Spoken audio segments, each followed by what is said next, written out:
انسان کئی خوبیوں کا مرکب ہے اور ہر انسان میں کئی طرح کی خوبیاں ہوتی ہیں، کسی میں کم ہوتی ہیں، کسی میں زیادہ ہوتی ہیں۔ یہ نہیں ہو سکتا کہ کسی انسان میں برائی ہی برائی ہو، خامی خامی ہو اور اس میں اچھی کوئی بات نہ ہو۔ انسان کافر بھی ہو تو اس میں بھی اچھائیاں ہوتی ہیں۔ بات پھر وہی ہے کہ کسی میں کم ہے، کسی میں زیادہ ہے۔ اگر ہم مجموعی اعتبار سے دیکھیں تو سب سے زیادہ خوبیاں اللہ کے جو انبیاء اور رسل ہیں ان میں پائی جاتی ہیں، کیونکہ ان میں خامیاں نہیں ہوتی، ان میں خوبیاں ہی خوبیاں ہوتی ہیں، وہ اللہ کے خاص بندے ہوتے ہیں۔ اسی طرح ہمارے آخری پیغمبر صلی اللہ علیہ وآلہ وسلم جو ہیں ان میں بہت زیادہ خوبیاں تھیں، بے شمار اوصاف حمیدہ کے وہ مرکب تھے اور ہر طرح کی خوبیاں ان میں کوٹ کوٹ کے بھری ہوئی تھیں۔ کسی بھی خوبی کے اوپر اگر ہم نظر ڈالتے ہیں تو ایسا لگتا ہے کہ یہ سب سے بڑی خوبی ہے۔ ہر بندے کی ایک اپنی اسیسمنٹ ہے اور ایک اپنا اندازہ ہے کہ رسول پاک کی کون سی خوبی سب سے نمایاں ہے۔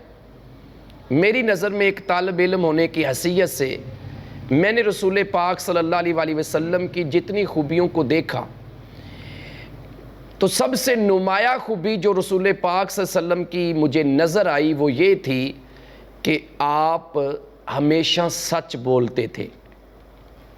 اس کے پیچھے ایک دلیل ہے، اس کے پیچھے ایک میرے پاس لاجک ہے، اور وہ کیا ہے کہ جب اللہ سبحانہ و تعالیٰ نے سورہ الشعراء کی آیت نمبر 214 نازل کی، وَأَنذِرْ عَشِيرَتَكَ الْأَقْرَبِينَ، کہ اے میرے محبوب پیغمبر صلی اللہ علیہ وآلہ وسلم آپ اپنے قریبی رشتہ داروں کو ڈرائیں۔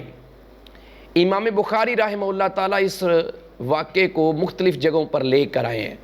کتاب و تفسیر میں تقریباً یہ دوسری کتب حدیث میں بھی موجود ہے، اسی آیت کی تفسیر میں۔ جب یہ آیت نازل ہوئی تو رسول پاک صلی اللہ علیہ وآلہ وسلم اپنے قریبی رشتہ داروں کو، خاندان اور قبیلے کے لوگوں کو اکٹھا کرتے ہیں، اور اکٹھا کرنے کے بعد نبی پاک صلی اللہ علیہ وآلہ وسلم نے، حالانکہ آپ کے پاس بے شمار خوبیاں تھیں اور آپ بے شمار خوبیوں کے مالک تھے، اللہ کے نبی علیہ السلام نے اس موقع کے اوپر جس خوبی کا ذکر کیا وہ خوبی کیا تھی؟ وہ آپ کی سچائی تھی۔ آپ نے سب کو مخاطب کر کے ایک سوال کیا، سوال یہ تھا، أَرَأَيْتَكُمْ لَوْ أَخْبَرْتُكُمْ أَنَّ خَيْلًا بِالْوَادِي تُرِيدُ أَن تُغِيرَ عَلَيْكُمْ۔ یہ صحیح بخاری کی روایت ہے۔ آپ نے ان سارے لوگوں سے سوال کیا کہ اگر میں تمہیں یہ خبر دوں، اگر میں تمہیں یہ بتاؤں، میں تمہارے لیے ایک بریکنگ نیوز لے کے آیا ہوں اور میں تمہیں کہہ رہا ہوں کہ ایک لشکر جو ہے، ایک گروہ جو ہے اس وادی کے دامن میں ہے اور وہ چاہتا ہے کہ تمہارے اوپر حملہ کر دے، تو کیا تم میری بات کی تصدیق کر لو گے؟ کیا تم اس بات کو سچ مان لو گے؟ یہ ہمارا دور نہیں ہے جو فتنوں کا دور ہے کہ میڈیا کے اوپر ہم بریکنگ نیوز کے نام پر کتنے جھوٹ بولتے ہیں۔ ایک چینل والا کچھ کہتا ہے، دوسرے چینل والا کچھ کہتا ہے، وہ کہتا ہے وہ جھوٹ بول رہا ہے، وہ کہتا ہے وہ جھوٹ بول رہا ہے۔ یعنی ہمیں اللہ کا ڈر ہی نہیں ہے، ہم اللہ سے ڈرتے نہیں ہیں کہ وہ جو اللہ کہتا ہے نا کہ ایمان والو اللہ سے ڈر جاؤ اور بات سیدھی سیدھی کیا کرو۔ آج ہمارے معاشرے میں اور اسپیشلی ملک پاکستان میں جو فتنے برپا ہیں، اس وقت انتشار کی وبا پھیلی ہوئی ہے اور لڑائی جھگڑے ہو رہے ہیں، اس کی ایک بنیادی وجہ یہ ہے کہ جھوٹ عام ہو رہا ہے، اور اس میں ایک کردار میڈیا کا ہے، آپس میں لوگوں کو لڑانے کا اور انتشار اور فساد پھیلانے میں ایک اہم کردار جو ہے وہ میڈیا ادا کر رہا ہے۔ اللہ کے رسول صلی اللہ علیہ وآلہ وسلم نے کہا کہ اگر میں یہ کہوں آپ نے کہا نہیں کہ واقعی لشکر بیٹھا ہوا ہے، نہیں، صرف پوچھا ہے اگر میں کہوں تو کیا تم میری بات کی تصدیق کرو گے؟ اللہ اکبر۔ اب رسول پاک صلی اللہ علیہ وسلم نے یہ نہیں کہا کہ دیکھو بھائی میں نے کبھی کسی کو گالی نہیں دی، آپ نے یہ نہیں کہا کہ دیکھو میں نے کسی کی عزت کی طرف نہیں دیکھا، آپ نے یہ بھی نہیں کہا کہ دیکھو میں نے کسی کی زمین اور پلاٹ کے اوپر قبضہ نہیں کیا۔ آپ نے جس خوبی کا ذکر کیا، کیونکہ جس بات کی طرف آپ قوم کو لانا چاہتے تھے اس کا تعلق زبان کے ساتھ تھا، کیونکہ آپ نے بول کے بعد میں بتانا تھا کہ میں اللہ کا رسول ہوں۔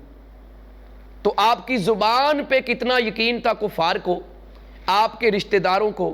آپ نے جب یہ جملہ بولا نا، یہ جملہ اگر ہم غور کریں، کیا میں اور آپ آج کسی مجلس کے اندر بیٹھ کے اور اپنے سینے پہ ہاتھ مار کے یہ کہہ سکتے ہیں کہ بھائی آج تک میں نے زندگی میں جھوٹ نہیں بولا؟ ہمارے گھروں میں جھوٹ بولے جاتے ہیں۔ آپ سروے کر کے دیکھ لیں، میں نے کئی دفعہ یونیورسٹی کے اسٹوڈنٹ سے سوال کیا ہے کہ مجھے کوئی ایک خاندان بتا دو جو یہ دعوے سے کہے کہ ہمارے گھر میں جھوٹ نہیں بولا جاتا۔ مذہبی گھروں کے اندر بھی جھوٹ بولا جاتا ہے۔ ماں خاص کر بچے کو جھوٹ سکھا رہی ہوتی ہے، کبھی کسی چیز سے ڈرا رہی ہوتی ہے، کبھی جن کا نام لیتی ہے، کبھی کسی بابے کا نام لیتی ہے، کبھی کسی وہ اور بلی کا نام لے کے وہ بلی آ گئی، وہ کتا آ گیا، یعنی جھوٹ عام ہے۔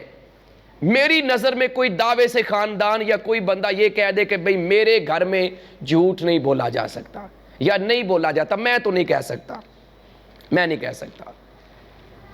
تو یہ وہ چیز ہے، لیکن رسول پاک صلی اللہ علیہ وسلم نے سوال یہ کیا، آپ نے کسی اپنی خوبی کا ذکر نہیں کیا، آپ نے جس خوبی کا ذکر کیا، کیونکہ یہ وہ بنیاد ہے جس سے سارے معاملات بہتر ہونے ہوتے ہیں۔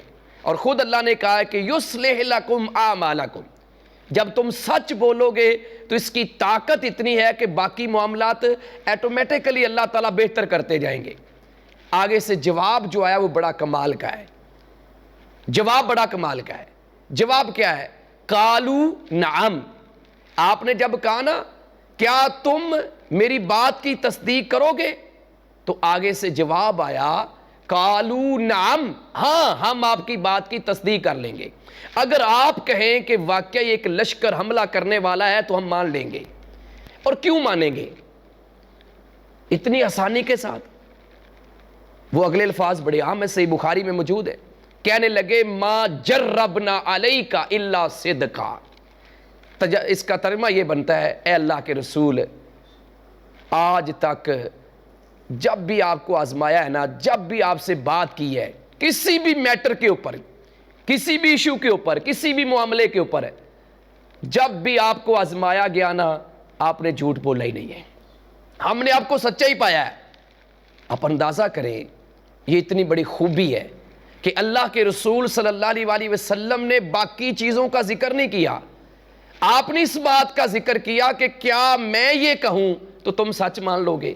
اس کی وجہ میں نے پہلے بھی ذکر کی ہے اشارتاً، وجہ یہ تھی کیونکہ آگے میں جو تمہیں پیغام سنانے جا رہا ہوں پھر تمہیں چاہیے کہ اس کو بھی سچ مان لو۔ وہ الگ بات ہے کہ ایک ٹائم تک، ایک وقت تک مکہ کے لوگوں نے سچ نہیں مانا، لیکن بعد میں مانا کہ یہ واقعی اللہ کا پیغام ہے جس کی طرف آپ نے اشارہ کرنا تھا کہ میں اللہ کا رسول ہوں، اللہ نے میری طرف وحی کی ہے، پیغام مجھے دیا ہے کہ میں تمہیں سمجھاؤں۔ تو ایک وقت تک اگر انہوں نے اس پہ عمل نہیں کیا، وہی مکہ کے لوگ ہیں، طائف کے لوگ ہیں اور پورے عرب کے لوگ ہیں جنہوں نے 8 ہجری میں سب کے سب لوگوں نے اسلام کو قبول کر لیا اور نبی علیہ السلام کی زبان پہ 100% یقین کر لیا۔ یقین پہلے بھی تھا لیکن وہ جو پیغام تھا اس پہ عمل کرنا ان کے لیے مشکل تھا۔ تو میرا کہنے کا مطلب یہ ہے کہ ہم اس رسول کے امتی ہیں، ہم نبی علیہ السلام سے محبت کا دعویٰ کرتے ہیں، تو کیا ہم اپنے اندر یہ خوبی پیدا نہیں کر سکتے؟ کیا ہم نہیں چاہتے کہ بھائی کسی بھی مجلس میں بات ہو، میری عدم موجودگی میں وہاں موجود نہ ہوں اور میری طرف سے کوئی بات ہو تو لوگ کہیں کہ نہیں یار اگر وہ یہ بات کہہ رہا ہے نا تو سچ کہہ رہا ہے، اس نے کبھی جھوٹ نہیں بولا، وہ جھوٹ نہیں بولتا۔ اور ایک بات بڑی اہم ذہن میں رکھیں، کہ جھوٹ جو ہے نا وہ انسان کو نقصان پہنچاتا ہے، جھوٹ کے برے اثرات ہوتے ہیں۔ اس لیے نبی علیہ السلام کیونکہ سچے تھے، صادق القول تھے، اور چند سالوں کے اندر 23 سال، آج ہمارے حکمران کوئی کہتا ہے مجھے 26 سال ہو گئے، کوئی کہتا ہے 35 سال ہو گئے، ہم سیاست کر رہے ہیں، ہم یہ کر دیں گے وہ کر دیں گے، لیکن کامیاب کیوں نہیں ہو رہے؟ سارے لوگ ان کی باتوں پہ یقین کیوں نہیں کر رہے؟ کیونکہ یہ آج کچھ کہیں گے کل کچھ کہیں گے۔ اگر یہ سچے بن جائیں تو اتنے سالوں کے اندر یہ بھی کامیاب ہو جائے۔ تو اللہ تعالیٰ سے ہمیں دعا کرنی چاہیے کہ اللہ ہمیں اپنے رسول صلی اللہ علیہ وآلہ وسلم کی یہ جو نمایاں خوبی ہے، سب سے نومینیٹ ایک کوالٹی آپ کے اندر ہے، اللہ ہمیں بھی اختیار کرنے کی توفیق دے۔